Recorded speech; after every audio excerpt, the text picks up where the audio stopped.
Malgudi days. लेखक R.K. Narayan. कथा 6वी. अनुकंपा. मद्रास बेंगलोर एक्सप्रेस काही मिनिटांतच सुटण्याच्या तयारीत होती. ट्रंकामटक्यांनी भरलेल्या ट्रॉलीज, हातगाड्यांचा खडखडाट यांची धामधूम चालू होती. फळविक्रेते, पानविडी विक्रेते यांची कर्कश ओरड चालूच होती. उशिरा येणारे धक्काबुक्की करीत होते, ओरडत होते, घामाघूम झाले होते. इंजिनच्या बॉयलरचा कंटाळवाणा अन सारखा तोच आवाज या वातावरणात भर घालू लागला. पहिली घंटा झाली आणि गार्डने आपल्या घड्याळात पाहिले. मी राजम अय्यर प्लॅटफॉर्मवर मोठ्या विचित्र अशा घाईत आले. लहान वळकटी एका बगलेत, तर कळकट दिसणारी पिवळसर ट्रंक दुसऱ्या, असा त्यांचा अवतार होता. समोरच्याच थर्ड क्लासच्या कंपार्टमेंटकडे त्यांची नजर गेली. दाटीमुळे डब्याचा दरवाजा उघडणं शक्य नसल्याचं पाहून त्यांनी मग खिडकीतूनच स्वतःला आत घुसविले. 15च मिनिटात खिडकीतून दिसणारी, उन्हात चमकणारी घरं, शेती गाडीने ओलांडली अन मद्रास मागे पडलं. मंधकम या दुसऱ्या स्टेशनवर बरेच प्रवासी उतरले. रेल्वेचा हा डबा 8 प्रवाशांसाठी, 4 ब्रिटिश ट्रूप्स किंवा 6 भारतीय ट्रूप्स अशी व्यवस्था नोंदविलेला होता. त्यात आता केवळ 9च प्रवासी उरले. राजम अय्यर यांना, एका दुबळ्या काटकुळ्या प्रवाशासमोरची जागा मिळाली आणि ते विसावले. या प्रवाशाने घाईतच अंगातला कोट काढला होता. त्याची घडी करून तो डोक्याखाली घेऊन अंगाचं मुटकुळं करून तो निजूनही गेला. बसलेल्या जागी निजण्यासाठी त्याने शरीराचा संकोच करून गुडघे आवळून घेतल्याने चेंडूसारखा गोलाकार त्या प्रवाशाला आला होता. राजम अय्यर यांनी त्याच्याकडे एक सौम्य आणि स्नेहपूर्ण दृष्टीने पाहिले, आपला चष्मा सावरला आणि खिशातून एक लहानशी पुस्तिका काढली. तामिळ भाषेतली मोठ्या अक्षरांतली ती जीर्ण पुस्तिका, संध्याविधीची होती. प्रत्येक ब्राह्मण दररोज 3 वेळा ती वाचतो. काटपडी या स्टेशनवरून चढलेल्या एका प्रवाशाच्या अरेरावी आणि वादावादीमुळे निवांत अन समाधानाच्या मंद स्थितीत असलेले अय्यर दचकले.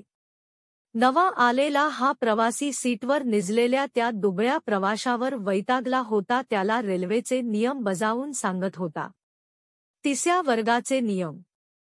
त्याच वेळेस तो त्या दुबळ्या माणसाला बाजूला ढकलून, त्याची अडचण करून बसला होताच, शिवाय त्यालाच शहाणपणाच्या गोष्टी सांगू लागला. या गोष्टी अविवेकीपणापासून उद्धटपणाच्या आणि इतकेच काय अभद्र स्वरूपाच्या होत्या. राजम अय्यर यांनी आपल्या चष्म्याच्या वरून त्याच्याकडे नजर टाकली. त्याचे डोळे तारवटलेले भयंकर असे वाटत होते. अय्यर पुन्हा आपल्या पुस्तिकेत लक्ष देऊ लागले, पण त्यांना ते शक्य होईना. त्या दांडगट माणसाचं बोलणं अधिकच जोर धरू लागलं. काय चाललंय हे? अचानकच राजम अय्यर यांनी दरडावले. काय चाललंय म्हणजे? त्या माणसाने राजम अय्यरकडे वळून उद्धटपणाने विचारले. थोडं व्यवस्थित बोला, राजम अय्यर ठामपणे म्हणाले. तुम्ही आधी व्यवस्थित बोला, त्याने उत्तर दिले. थोडी शांतता. हे पहा, राजम अय्यर आपुलकीने सांगू लागले, अशा प्रकारचं वागणं केव्हाच चांगलं नसतं. नवीन माणूस गप्प बसला. राजम अय्यर यांना हुरूप आला आणि ते त्याला नीतिनियमांकडे घेऊन गेले. थोडं विचार करा आणि रीतीने वागा. ते आपलं कर्तव्य आहे. तुम्ही आपलं पहा, नवीन माणसाने उत्तर दिले. राजम अय्यर यांनी असहमतीने मान हलविली आणि एक प्रकारचा हेल काढून ते म्हणाले, नाही. नवीन माणूस त्यांच्याकडे काही वेळ पाहत राहिला आणि अचानक ज्ञान प्राप्त झाल्यासारखा म्हणाला, तुम्ही ब्राह्मण आहात, होय? ऐका महाराज, आता तुमचे दिवस संपले बरे का? वर्षोनवर्ष तुम्ही ज्या थेने दांडगाई केली, आता तसं करता येणार नाही, लक्षात ठेवा. राजम अय्यर किंचित हसले. त्याचा या तुझ्या निष्ठुर वागण्याशी काय संबंध आला इथे बाबा? नवीन माणसाला हे साधूसारखं बोलणं लक्षात आलं अन तो म्हणाला, हे ब्राह्मण महाराज, तुमच्या पायाची धूळ लावू का हो मी? ब्राह्मण महाराज महाराज. एखाद्या चालीत बोलावे तसे तो बोलला, तुमचे दिवस आता संपले ब्र का महाराज. आता आमच्यावर तुम्ही कसा अधिकार गाजविता ते पाहतोच मी. कोण कुणाचा अधिकारी असतो बाबा, राजम अय्यर एखाद्या तत्वज्ञासारखे बोलले. नवीन माणूस आता एकदम असंबद्ध बोलू लागला. मटणाची जी किंमत वाढलीय भयंकर, जवळपास दुप्पट झालीय ती आता. असं का राजम अय्यर यांनी विचारले. हो, आणि का माहिताय का, तो सांगू लागला. ब्राह्मणांनी मटण खायला सुरुवात केली आणि चोरून विकत घेण्यासाठी जादा किंमत देतात ते. तो मग इतर प्रवाशांकडे वळून सांगू लागला, आणि आपणा ब्राह्मणेतर लोकांनाही तीच किंमत द्यावी लागते, उघड्यावर खरेदी करून सुद्धा. राजम अय्यर सीटवर मागे टेकून बसले. एक म्हण त्यांना आठवली आणि स्वतःशीच त्या म्हणीचा उच्चार करून ते गप्प राहिले. चिखलात तुम्ही दगड फेकला की शिंतोडे तुमच्या अंगावर उडणारच. आणि तो माणूस म्हणाला, आधी मटणाची किंमत पौंडाला 5 आणे होती, मला ते दिवस चांगले आठवतात. आता तेवढ्याचसाठी 12 आणे द्यावे लागतात. का? कारण ब्राह्मण जादा पैसे द्यायला तयार असतो म्हणून. मात्र त्याला ते चोरून घ्यायला मिळाल तर. अहो, गळ्यात जानवं घातलेल्या भटब्राह्मणांना आपल्या बगलेत टॉवेलमध्ये मासे गुंडाळून घेऊन जाताना मी माझ्या डोळ्यांनी पाहिलेलं आहे. त्यांना तुम्ही विचारलं ते काय आहे तर सांगतील केळी आहेत म्हणून. हो, केळी, जिवंत केळी. एकदा असंच मी एकाला गाठून त्याला गुदगुदल्या केल्या तर त्याच्या बगलेतून एवढा मोठा मासा पडला. हा. अनभणे ब्राह्मण. आणि राजम अय्यरकडे वळून त्याने विचारले, तुम्ही सकाळी काय काय जेवला सांगा ब्र. कोण? मी. राजम अय्यरनी विचारले, तुला काय करायचंय? पहा, नवीन माणूस दुसऱ्या प्रवाशांना सांगू लागला. सकाळी काय जेवलो हे सांगायला याला का ब्र भीती वाटते. आणि परत राजम अय्यरकडे वळून त्याने विचारले, सकाळी काय जेवण घेतले हे एखाद्याला कुणी विचारू शकत नाही की काय? वा, अवश्य विचारावं की. मी आज दही भात, तूप, वांग्याची आमटी, उसळ खाल्ली जेवणात. एवढंच? नवीन माणसाने अभावितपणाने विचारले. हो, राजम अय्यरनी उत्तर दिले. खरंच, एवढंच? हो, किती वेळा मी तेच सांगायला पाहिजे. हा हा, चिडू नका, चिडू नका. तुला काय वाटतं, मी खोटं बोलतोय? राजम अय्यरनी विचारले. होय, त्याने उत्तर दिले. तुमच्या यादीतून तुम्ही काही गोष्टी विसरला आहात. आज सकाळीच मार्केटमधून केळी, ती पाण्यातली केळी, घेऊन जाताना मी तुम्हाला का पाहिलं नाही? टॉवेलात गुंडाळून जाताना. कदाचित तो तुमच्यासारखाच दिसणारा दुसरा कुणी असेल मग. शक्य आहे. माझी बायको माशाची आमटी फार उत्तम करते. तुम्हाला पत्ताही लागणार नाही, डाळीची आमटी कोणती अन माशाची कोणती ते. तुमच्या पत्नीला किंवा तुमच्यासारख्या दिसणाऱ्या त्या माणसाच्या पत्नीला माझ्या बायकोकडे पाठवा, अशी आमटी करायला शिकण्यासाठी. आमच्याकडे तयार होणाऱ्या अशा आमटीची चव शेकडो ब्राह्मणांनी अगदी ओरपून घेतलेली आहे. माझ्या बोलण्यात थोडं जरी खोटं असेल तर मला तुम्ही महारोगी म्हणू शकता. तू आहेसच, राजम अय्यरनी दातोट खात म्हटले. पिसाळलेला महारोगी. कुणाला म्हणालास तू महारोगी? तुला. मलामला तू महारोगी म्हणतोस. महारोगी नाही, पिसाळलेला महारोगी. तू मला महारोगी म्हणालास? स्वतःची छाती ठोठावत त्या माणसाने विचारले. तू एक ग्लिच्छ असन जनावर आहेस, राजम अय्यर म्हणू लागलो. तुला पोलिसाच्या हवाली करायला पाहिजे. हो, नवीन माणसाने म्हटले. पोलीस म्हणजे काय हे मला माहीत नाही वाटत की काय? अरे हो, तुला पोलीस म्हणजे काय हे पाहण्याचे अनेक प्रसंग आले असतील की. आणि बेवारशासारखा जोपर्यंत मरेपर्यंत मार खाणार नाहीस तोपर्यंत तुझ्या हलकट आयुष्यात असे अनेक प्रसंग येतील, राजम अय्यर मोठ्या त्वेषाने म्हणाले. आणि तुझ्या या खोटारड्या थोबाडाचा असाच शेवट व्हायची तुझी लायकी आहे.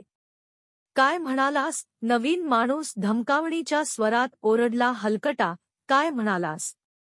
गप्प बस, राजम अय्यर किंचाळून म्हणाले. तू गप्प बस. तुला माहीत आहे, कुणाला बोलतोस तू? कोण बेवारशी आहेस तू?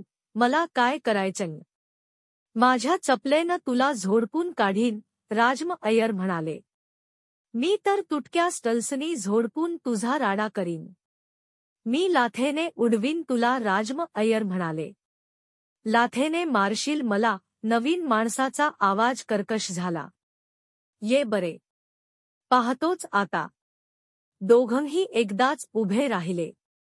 रेल्वेच्या त्या डब्यात ते दोघं एकमेकांसमोर उभे राहिले आणि राजम अय्यर यांना स्वतःच्या कमतरतेची जाणीव झाली. तो नवीन माणूस चक्क 9 इंचाच्या अंतरावर उभा होता. आता स्वतःला ते हास्यास्पद वाटू लागले. ठेंगणे अनलठ, सैलसर धोतर आणि हिरवा कोट, त्याच्या उलट तो नवीन माणूस त्यांच्यापेक्षा उंच होता. ग्रीसचे धब्बे पडलेल्या खाकी गणवेशात तो उभा होता. डोळ्याच्या कोप्यातूनच राजम अय्यरनी पाहिले की डब्यातल्या प्रवाशांचे लक्ष आपल्याकडेच लागून आहे. हे प्रकरण आता कसं मिटेल याची ते वाट पाहत आहेत. या बाबतीत मध्यस्थी करायच्या तयारीत मात्र कुणीही नव्हता. आता का तोंडात चिखल भरून असल्यासारखा उभा आहेस? त्या नवीन माणसाने विचारले. गप्प बस, त्याच्या आड्डाणपणाकडे दुर्लक्ष करण्याचा प्रयत्न करीत राजम अय्यर ओरडले. महाशय, मला लाथ मारणार होता ना तुम्ही? नवा माणूस मोठ्या ढोंगीपणाने आव आणून विचारू लागला. मी काय तुला मारू शकणार नाही? राजम अय्यरनी विचारले. प्रयत्न तर करून पहा. नाही, राजम अय्यर म्हणाले. मी त्याहीपेक्षा वाईट करून दाखवितो. करूनच दाखव, बाह्या सरसावून आणि छाती पुढे काढून तो माणूस म्हणाला. राजम अय्यरनी कोट काढला. सध्याच्या बाह्या मुडपल्यात आपले हात जोराने घासत त्यांनी अचानक म्हटले, गप्प उभा रहा. तो माणूस थोडा मागे सरला. क्षणभरासाठी गोंधळूनही गेला. राजम अय्यरनी त्याला विचार करायची उसंतही दिली नाही. मोठ्या आवेशाने त्यांनी आपला उजवा हात फिरविला, त्याच्या गालाच्या अगदी जवळ आणला, पण थोबाडीत मारायच्या क्षणालाच ते थांबले. 1 मिनिट थांब. मला वाटतं तुला आणखी एक संधी द्यावी, राजम अय्यर म्हणाले. कसली संधी? त्याने विचारले. तुला संधी देता असं करणं चांगलं राहणार नाही. कसं करणं? तू तिथेच थांब अन एकाच सेकंदात ते होऊन जाईल. एका सेकंदात? काय करणार आहेस तू? छे, फार गुंतागुंतीचं नाही, राजम अय्यरनी अगदी शांतपणाने उत्तर दिलं. असं फार अवघड नाही. मी तुझ्या उजव्या गालावर थापड मारीन अन त्याच वेळेस तुझा डावा कान ओढून धरेन आणि तुझं तोंड, जे आता नाकाखाली आहे, ते चटकन डाव्या कानाखाली जाऊन बसेल आणि आणखी काही नाही. थांब तिथेच. तुला कसल्याही वेदना होणार नाहीत, मी सांगतो. तू काय सांगतो आहेस? आणि हे सगळं तू श्री राम असं म्हणायच्या आधीच होऊन जाईल बघ. मी नाही विश्वास ठेवीत असल्या गोष्टींवर. फारच चांगलं. तू ठेवूच नको त्यावर विश्वास, राजम अय्यर निष्काळजीपणाने म्हणाले. मला कुणी खिजवल्याशिवाय मी सुद्धा कधी एवढं टोकाला जात नाही. मला काय लहान बाळ समजतोस की काय?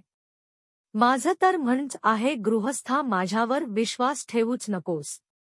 तू कधी जुजित्सूबद्दल ऐकलंस का? हा, जुजित्सूमधला तो एक अगदी साधा डाव आहे आणि पुया दक्षिण भारतात तो प्रकार केवळ अर्धा 1 डझन लोकांनाच माहीत असणार. तू म्हणाला होतास मला लाथ मारीन म्हणून, नवीन माणसाने आठवण करून दिली.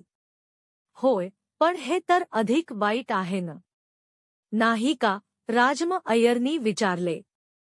त्यांनी त्या माणसाच्या चेहऱ्यावर डाव्या कानापासून तोंडापर्यंत एक रेषा काढली.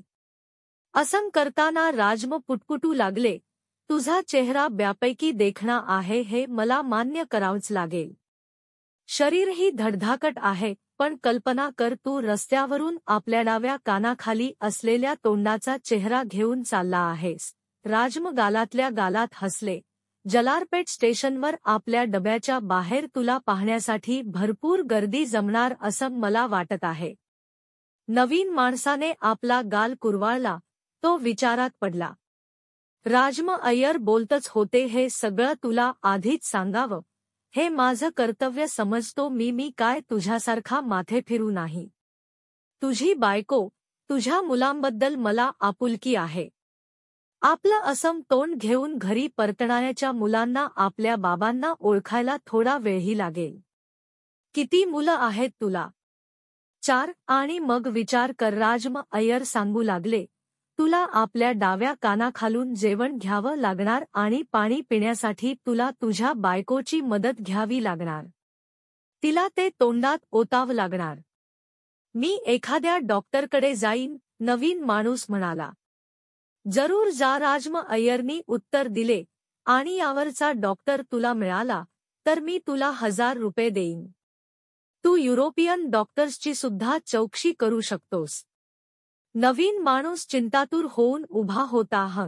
आता तयार रहा, राजम अय्यर ओरडले. उजव्या गालावर एक थाप, मग डाव्या कानाला एक हिसका आणि तुझं तोंड. तो नवीन माणूस अचानकच खिडकीकडे धावला. खिडकीतून पार बाहेर वाकला. आता जलारपेट आलं की हा डबा सोडायचा असं राजम यांनी ठरविलं. पण जलारपेट स्टेशनवर रेल्वे थांबता क्षणीच त्या नवीन माणसाने आपली बॅग आवरली आणि डब्याच्या बाहेर त्याने उडी मारली.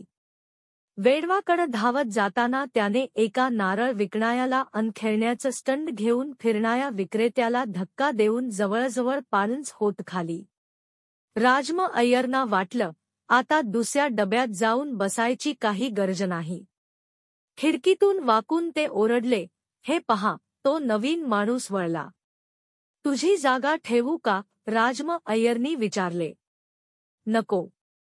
माझं तिकीट जलारपेटचंच आहे, त्या नवीन माणसाने उत्तर दिलं.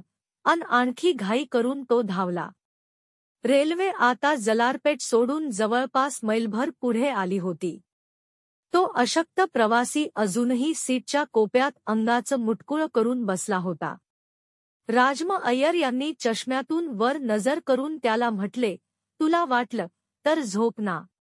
दुबळा प्रवासी पुन्हा चेंडूसारखा गोल होऊ लागला. राजम अय्यर त्याला सांगू लागले, त्या दांडगटाने त्याचं तिकीट जलारपेटपर्यंतच आहे असं म्हटल्याचं तू ऐकलंस ना? होय, पण त्याने खोटे सांगितले. तो इथून 4थ्या डब्यात बसलेला आहे. गाडी सुटतानाच तो डब्यात चढल्याचे मी पाहिले. त्या दुबळ्या प्रवाशाने एवढ्या कृतज्ञतेने राजम यांचे बोलणे ऐकले. त्याला कसलीही शंका नव्हती. मात्र रेल्वेच्या त्या डब्यातले 1-2 प्रवासी मात्र राजम अय्यर यांच्याकडे संशयाने पाहू लागले.